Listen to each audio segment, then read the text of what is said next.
जय हिंद। स्वागत है आपका अपने YouTube channel the CGPSC coach में। आज का टॉपिक है हमारा, तो अभी महत्वपूर्ण जो समाचार आए हैं राष्ट्रीय परिदृश्य में उसको देखेंगे। राष्ट्रीय स्तर पे जो महत्वपूर्ण न्यूज़ है उसके बारे में चर्चा करेंगे। तो सबसे पहले देखते हैं, तो चुनाव आयोग ने यहाँ पर जो 5 राज्यों में आम चुनाव का घोषणा कर दिया गया है ना। 5 राज्यों में विधानसभाओं में आम चुनाव 2022 का यहाँ पे घोषणा कर दिया गया। ठीक है, तो इसी के बारे में चर्चा करेंगे कि वो 5 राज्य कौन कौन से हैं। ये बहुत ही ज्यादा इंपॉर्टेंट है, इससे संबंधित क्वेश्चन पूछा जाता है।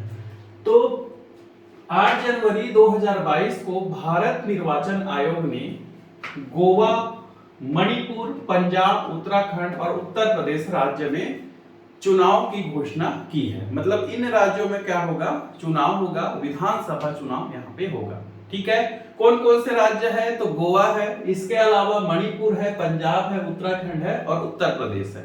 तो ये उत्तर प्रदेश, पंजाब, उत्तराखंड ये महत्वपूर्ण राज्य हैं। तो इसमें क्या होगा, विधानसभा चुनाव होगा। विधानसभा चुनाव जो यह विधानसभा चुनाव 10 फरवरी से 7 मार्च 2022 तक चलेगा। कब से कब तक चलेगा, तो 10 फरवरी से आपका जो 7 मार्च 2022 तक ये चलेगा। इसके अनुसार जो उत्तर प्रदेश में 7 चरणों में, मणिपुर में 2 चरणों में तथा पंजाब, गोवा और उत्तराखंड में 1 चरण में चुनाव होगा। ठीक है, मतलब उत्तर प्रदेश एक बड़ा राज्य है और भारत में सबसे अधिक विधानसभा सीटें यही की है। लोकसभा सीटें भी सबसे अधिक यही है, राज्यसभा सीटें भी सबसे अधिक यही है। तो यहाँ पे चुनाव जो है 7 चरणों में होगा। मणिपुर छोटा राज्य है लेकिन यहाँ पर भी 2 चरणों में चुनाव होगा। बाकी आपका जो गोवा है, उत्तराखंड है और पंजाब है, वहां पे 1 चरण में चुनाव होगा। ठीक है, ये जो है मतगणना, तो मतगणना 10 मार्च 2022 को होगा। मतगणना जो है 10 मार्च 2022 को होगा। अब इसमें जो है इंपॉर्टेंट हमारे लिए, तो पहले तो ये 5 राज्य है जहां पे चुनाव हो रहा है। तो कौन कौन से 5 राज्य है, आपका उत्तर प्रदेश है, पंजाब है, उत्तराखंड है, गोवा है और मणिपुर है, यहाँ पे चुनाव होगा। इसके बाद हमारे लिए इंपॉर्टेंट क्या हो जाता है, तो इन 5 राज्यों का विधानसभा सीटें हमको याद होना चाहिए। तो विधानसभा सीटें तो कई बार क्या हो जाता है, मैच द कॉलम में भी पूछा जा सकता है कि गोवा में विधानसभा सीटों की संख्या कितनी है, उत्तर प्रदेश में विधानसभा सीटों की संख्या है, पंजाब राज्य में विधानसभा सीटों की संख्या कितनी है। ठीक है, तो ये यहाँ पे इंपॉर्टेंट हो जाता है। इसके अलावा वर्तमान में यहाँ पर के मुख्यमंत्री कौन है, पंजाब में वर्तमान में मुख्यमंत्री कौन है, उत्तर प्रदेश में मुख्यमंत्री कौन है, मणिपुर में वर्तमान में मुख्यमंत्री कौन है और ये जो कौन से पार्टी से बिलोंग करते हैं। ठीक है, तो ये हमारे लिए इंपॉर्टेंट हो जाता है। तो करेंट को जो है, करेंट के साथ साथ हमको थोड़ा इसके बेसिक को भी देखते हुए चलना पड़ेगा। तो इसमें जो है आप लोगों का ये होमवर्क है कि आप जो है इसमें इस वर्तमान में उत्तर प्रदेश के मुख्यमंत्री कौन है, कौन सी पार्टी की यहाँ पे सरकार है और कितने यहाँ पे विधानसभा सीटें हैं। सेम पंजाब में भी, सेम गोवा में भी, सेम मणिपुर में भी और सेम उत्तराखंड में भी। ठीक है, इसके अलावा वर्तमान में चुनाव आयुक्त कौन है। ठीक है, तो वर्तमान में चीफ इलेक्शन कमिश्नर कौन है, तो कौन है वर्तमान में, सुशील चंद्रा है। ठीक है, ये सुशील चंद्रा जी वर्तमान में तो चीफ इलेक्शन कमिश्नर है, ये मुख्य चुनाव आयुक्त है। कितने नंबर के है, तो 24वें नंबर के ये क्या है, चुनाव आयुक्त है। ठीक है, तो यहाँ पे जो है आपको जो चुनाव आयोग का भी संरचना आपको पता रहना चाहिए कि चुनाव आयोग कैसे कार्य करता है, मतलब चुनाव आयोग के कार्य क्या क्या होते हैं, कितने प्रकार के चुनाव आयोग है। तो ये जो है हमारे यहाँ जो है एक केंद्रीय निर्वाचन आयोग होता है और एक राज्य निर्वाचन आयोग होता है। ठीक है, तो केंद्रीय निर्वाचन आयोग का क्या क्या काम होता है, राज्य निर्वाचन आयोग का क्या क्या काम होता है। छत्तीसगढ़ से है तो छत्तीसगढ़ निर्वाचन आयोग के वर्तमान में मुख्य कौन है ना, ये सब हमारे लिए इंपॉर्टेंट है। तो ये कौन है, तो सुशील चंद्रा जी वर्तमान में, तो वर्तमान में जो है मुख्य चुनाव आयुक्त है। कितने नंबर के, तो कितने नंबर के, 24वें नंबर के हैं, chief election commissioner of India है ये। अब 5 राज्यों में क्या हो गया, तो चुनाव का घोषणा हो गया। अब जैसे ही 5 राज्यों में चुनाव का जब घोषणा हुआ तो इन राज्यों में उसी दिन से क्या लग जाती है, आचार संहिता लग जाती है। आचार संहिता का अर्थ क्या है, तो यहाँ पर की जो सरकारें हैं कुछ नया फैसला यहाँ पे नहीं कर सकती, नए नए रूपरेखा या फिर नए कार्यक्रम की घोषणा यहाँ पे नहीं कर सकती। ठीक है, तो ये आचार संहिता क्या होता है, ये भी हमारे लिए क्या है, इंपॉर्टेंट है। तो पहले तो क्या देखें कि कितने राज्यों में चुनाव की घोषणा की गई है, तो 5 राज्यों में चुनाव की घोषणा की गई है। कौन कौन सा आपका, तो गोवा, मणिपुर, पंजाब, उत्तराखंड और उत्तर प्रदेश में चुनाव की घोषणा हो चुकी है। ठीक है, कब से कब तक चलेगा, तो 10 फरवरी से 7 मार्च 2022 तक चलेगा। ठीक है, कितने चरणों में होगा, तो सबसे अधिक कहां पे लग रहा है, 7 चरण लग रहा है उत्तर प्रदेश में। उसके बाद जो है 2 चरण मणिपुर में, इसके अलावा जो है 1 चरण में चुनाव होगा कहां कहां पे, तो पंजाब में, इसके अलावा आपका उत्तराखंड में, इसके अलावा गोवा में यहाँ पे चुनाव होगा। ठीक है, और मतगणना का अर्थ क्या हुआ, इसी दिन ही क्या आ जाएगा, रिजल्ट आ जाएगा। तो 10 मार्च 2022 को इसका रिजल्ट आ जाएगा, और इसी दिन से क्या हो गया, तो आचार संहिता लग जाती है। मतलब जिस दिन घोषणा हुआ उसी दिन से क्या हो गया, आचार संहिता लग गई। वर्तमान में मुख्य चुनाव आयुक्त कौन है, तो वर्तमान में मुख्य चुनाव आयुक्त सुशील चंद्रा जी हैं। ठीक है, तो ये आपका चुनावी घोषणा हुआ। उसके बाद देखते हैं, चुनाव आयोग ने चुनाव में घोषणा करने से पहले, चुनाव के घोषणा करने से पहले जो है चुनाव में खर्च की राशि को यहाँ पे बढ़ाया है। ठीक है, चुनाव में जो है एक उम्मीदवार कितना खर्च कर सकता है उस राशि को यहाँ पे बढ़ाया है।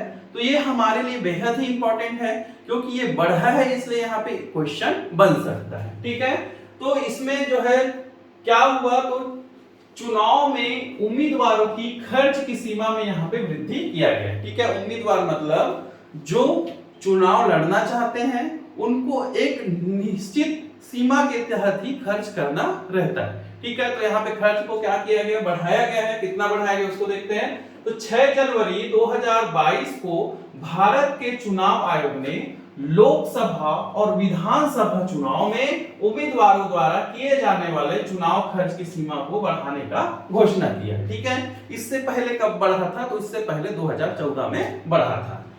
बड़े राज्यों में प्रत्येक संसदीय निर्वाचन क्षेत्रों में चुनाव के लिए खर्च 2014 में 70 लाख था, उसे बढ़ाकर 95 लाख कर दिया गया। ठीक है, बड़े राज्य में संसदीय निर्वाचन मतलब सांसदों का जो चुनाव होता है, लोकसभा सांसदों का चुनाव जो होता है, तो इसमें जो है चुनावी खर्च तो 2014 में इसको कितना किया गया था, 70 लाख किया गया था।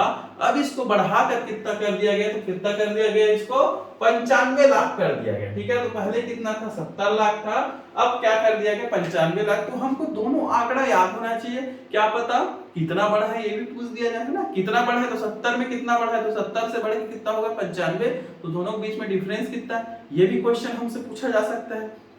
इसके अलावा पहले कितना था और वर्तमान में कितना है, इसको भी पूछा जा सकता है। इसके अलावा जो है आपका जो छोटे राज्यों में जो है खर्च की सीमा 54 लाख रुपए थी। छोटे राज्यों में जो खर्च की सीमा 54 लाख थी सांसदों के लिए, अब उसको बढ़ाकर जो है 75 लाख रुपए कर दिया गया। ठीक है, छोटे राज्यों में जो खर्च की सीमा 54 लाख हुआ करती थी, अब उसको बढ़ाकर यहाँ पे 75 लाख रुपया कर दिया गया। ठीक है, तो ये दोनों किसके लिए, सांसदों के चुनाव के लिए, संसदीय क्षेत्र मतलब सांसदों के चुनाव के लिए।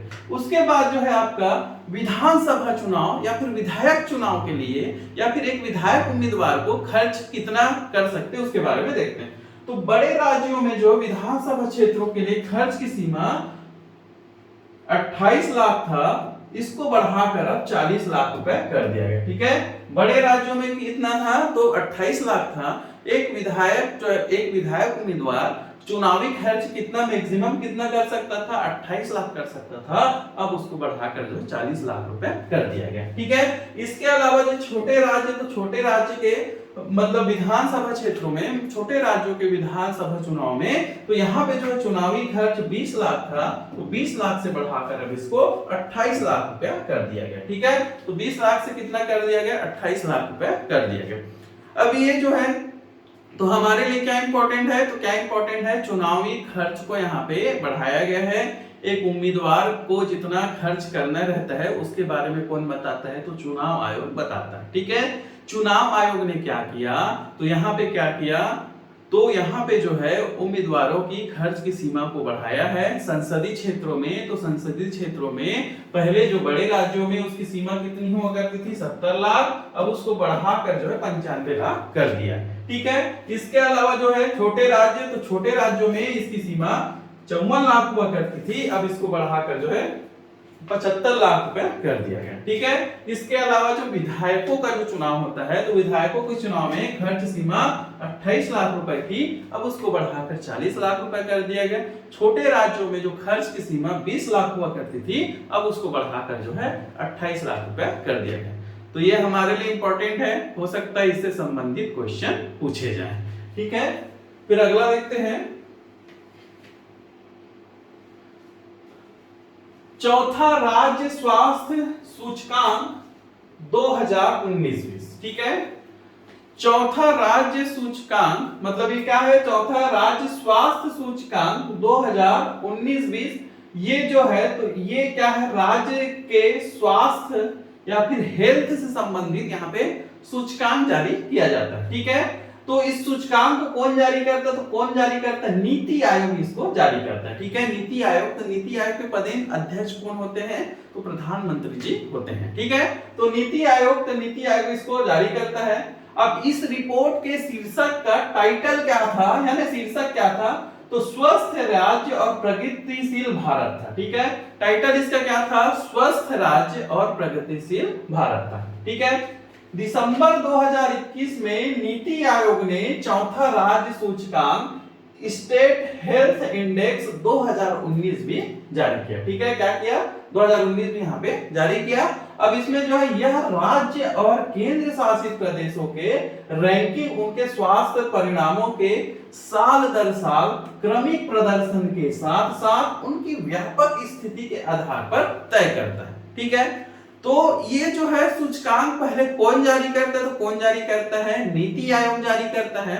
अब नीति आयोग ने क्या जारी किया, तो स्वास्थ्य सूचकांक, राज्यों का स्वास्थ्य सूचकांक मतलब स्वास्थ्य के क्षेत्र में, हेल्थ के क्षेत्र में राज्य की स्थिति क्या है। ठीक है, और इसी के आधार पे जो है जो उत्कृष्ट राज्य हैं तो उनको क्या दिया जाता है, तो उत्कृष्टता का यहाँ पे क्या दिया जाता है, उनको सम्मानित किया जाता है। और जो नीचे के राज्य हैं, फिर निम्न स्तर के जो राज्य हैं, तो उनके जो है हेल्थ के स्तर को बढ़ाने का इसमें प्रयास किया जाता है। ठीक है, तो ये जो क्रमिक विकास मतलब साल दर साल इसमें क्या होता है, विकास होता है।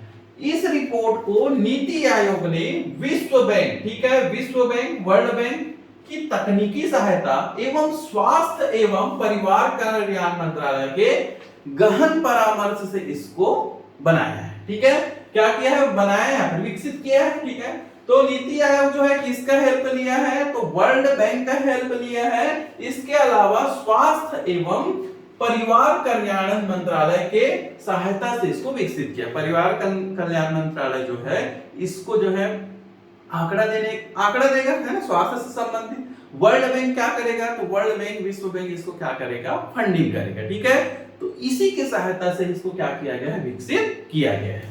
उसके बाद जो है रैंकिंग में बड़े राज्य, छोटे राज्य तथा केंद्र शासित प्रदेशों में बांटा गया। ठीक है, तो रैंकिंग किस आधार पे बना है, तो बड़े राज्यों को अलग रखा गया है, छोटे राज्यों को अलग रखा गया है। इसके अलावा जो केंद्र शासित प्रदेश है, यूनियन टेरिटरी है, उनको भी अलग रखा गया। तो यहाँ पे जो 3 रैंकिंग जारी हुआ है। ठीक है, तो बड़े राज्यों में कुल 19 राज्यों को लिया गया। ठीक है, बड़े राज्यों में कुल 19 राज्य जो है जिनको बड़े राज्य के रूप में लिया गया है, और इसमें जो है शीर्ष स्थान जो केरल को प्राप्त हुआ है। ठीक है, बड़े राज्यों में चौथा जो राज्य स्वास्थ्य सूचकांक 2019-20 है, तो उसमें जो है बड़े राज्यों में तो कौन है, केरल है। और सबसे नीचे स्तर पर कौन था, सबसे 19वें पायदान पे कौन था, तो उत्तर प्रदेश था। ठीक है, पहले पायदान में केरल और सबसे निम्न में कौन सा है आपका, उत्तर प्रदेश। ठीक है, उसके बाद है आपका छोटे राज्य, तो छोटे राज्यों की संख्या 8 है। तो छोटे राज्य यहाँ पे कितना, 8 लिया गया। अब 8 राज्यों में जो है आपका मिजोरम को शीर्ष स्थान पर रखा गया और नागालैंड को जो है अंतिम स्थान पर रखा गया। ठीक है, मतलब मिजोरम का स्थिति क्या है, शीर्ष पायदान पे है, और नागालैंड की स्थिति क्या है, तो ये जो है निम्न पायदान पे है। ठीक है। इसके अलावा केंद्र शासित प्रदेश, तो केंद्र शासित प्रदेशों में दादर एवं नागर हवेली और दमन एवं दीव, तो दोनों को मिला के अब एक राज्य बना दिया गया, दादर एवं नागर हवेली और दमन एवं दीव। तो ये जो है टॉप में है केंद्र शासित प्रदेशों में, और सबसे निचले स्थान पर, तो सबसे निचले स्थान पर अंडमान निकोबार द्वीप समूह है, ठीक है। तो ये जो हमारे लिए इंपॉर्टेंट क्या है, तो इंपॉर्टेंट क्या है, इसमें क्या पूछा जाता है, तो क्या पूछा जाता है, तो ये जो है कौन जारी करता है, तो कौन जारी कर रहा है, नीति आयोग जारी करता है। किसकी सहायता, तो तकनीकी सहायता किससे लिए हैं, वर्ल्ड बैंक से लिए हैं, और आंकड़ों की सहायता किससे लिए हैं, तो स्वास्थ्य एवं परिवार कल्याण मंत्रालय से लिए हैं, ठीक है। बड़े राज्यों में कितने राज्यों को रखा गया, तो 19 राज्यों को रखा गया है, और शीर्ष पर कौन था, केरल था, और अंतिम में उत्तर प्रदेश था। फिर छोटे राज्यों में 8 राज्यों को यहाँ पर रखा गया है, और शीर्ष पर यहाँ पे कौन था, तो शीर्ष पर यहाँ पे था आपका मिजोरम, और अंतिम में कौन था, तो अंतिम में नागालैंड। उसके बाद जो है केंद्र शासित प्रदेश, तो केंद्र शासित प्रदेश में आपका जो है, तो केंद्र शासित प्रदेश में दादर एवं नागर हवेली और दमन एवं दीव को शीर्ष स्थान पर रखा गया है। इसके अलावा जो है अंडमान एवं निकोबार आइलैंड को निम्न स्थान पर इसमें रखा गया है, ठीक है। तो इससे क्या पता चलेगा, तो इससे क्या पता चलेगा, राज्यों की स्वास्थ्य की स्थिति पता चलेगा। अब जिन राज्यों में स्थिति अच्छी है तो उसको और बेहतर करने का प्रयास किया जाएगा, और जिन राज्यों में स्थिति अच्छी नहीं है तो उनके स्तर को यहाँ पे उठाने का प्रयास किया जाएगा, ठीक है। उसके बाद देखते हैं अगला टॉपिक है हमारा, तो अगला टॉपिक देखते हैं 7वां भारत अंतरराष्ट्रीय विज्ञान महोत्सव 2021, ठीक है। 7वां भारत अंतरराष्ट्रीय विज्ञान महोत्सव 2021, तो ये जो है 7वें नंबर का अंतरराष्ट्रीय स्तर का विज्ञान महोत्सव हुआ, ठीक है। ये कब हुआ, तो 10 से 13 दिसंबर 2021 में के मध्य 7वें भारत अंतरराष्ट्रीय विज्ञान महोत्सव 2021 का आयोजन पणजी गोवा में किया गया, ठीक है। तो गोवा की राजधानी का क्या नाम है, पणजी, तो पणजी में ये हुआ, ठीक है। कब से कब तक हुआ, तो 10 से 13 दिसंबर 2021 को ये हुआ। इस महोत्सव का उद्घाटन तो केंद्रीय विज्ञान और प्रौद्योगिकी मंत्री जितेंद्र सिंह ने किया। ये हमारे लिए इंपॉर्टेंट है कि किसने किया, तो उद्घाटन किसने किया, तो केंद्रीय विज्ञान और प्रौद्योगिकी मंत्री जितेंद्र सिंह ने किया, ठीक है। इसका आयोजन पृथ्वी विज्ञान मंत्रालय, विज्ञान एवं प्रौद्योगिकी विभाग तथा विज्ञान भारती तथा गोवा सरकार ने संयुक्त रूप से किया। मतलब ये जो है अंतरराष्ट्रीय विज्ञान महोत्सव, तो इसको कौन कौन मिलके करवाए, इसको तो कौन कौन मिलके करवाए, तो पृथ्वी विज्ञान मंत्रालय, इसके अलावा विज्ञान एवं प्रौद्योगिकी विभाग, इसके अलावा तो विज्ञान भारती और गोवा सरकार का संयुक्त रूप से यहाँ पे क्या रहा, तो संयुक्त रूप से इसको किया। इस महोत्सव का मुख्य थीम, तो थीम इसका क्या था, समृद्ध भारत के लिए रचनात्मक विज्ञान प्रौद्योगिकी और नवाचार का जश्न मनाना था, ठीक है। समृद्ध भारत के लिए रचनात्मक विज्ञान प्रौद्योगिकी और नवाचार का जश्न मनाना था, ठीक है। तो ये थीम को भी कभी कभार पूछा जाता है कि इस महोत्सव में थीम क्या था, तो थीम क्या था, तो समृद्ध भारत के लिए रचनात्मक विज्ञान प्रौद्योगिकी और नवाचार का जश्न यहाँ पे मनाना था। और इस महोत्सव का शुरुआत कब से हुआ है, 2015 से, ठीक है। तो इस महोत्सव का शुरुआत कब हुआ, 2015 से ये चालू हुआ, ठीक है। तो हमारे लिए इंपॉर्टेंट क्या है, तो कितने नंबर का था अंतरराष्ट्रीय विज्ञान महोत्सव, तो 7वें नंबर का था। कहां पे हुआ, तो पणजी में हुआ। पणजी कहां है, तो गोवा की ये राजधानी, ठीक है, पणजी में हुआ। उद्घाटन कौन किया, तो उद्घाटन कौन किया, केंद्रीय विज्ञान और प्रौद्योगिकी मंत्री जितेंद्र सिंह ने किया।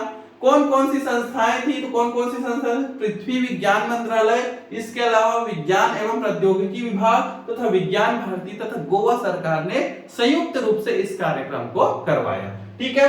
इसके अलावा इसका थीम क्या था, तो थीम क्या था, समृद्ध भारत के लिए रचनात्मक विज्ञान प्रौद्योगिकी और नवाचार का जश्न मनाना था। और इसका शुरुआत हुआ है 2015 से, तो क्रम में कौन सा हो जाएगा, 7वां। तो आज के वीडियो में बस इतना ही। अगर आप हमारे चैनल में नए हो तो वीडियो को लाइक कीजिएगा और चैनल को सब्सक्राइब कीजिएगा और हमारे साथ जुड़े रहने के लिए धन्यवाद।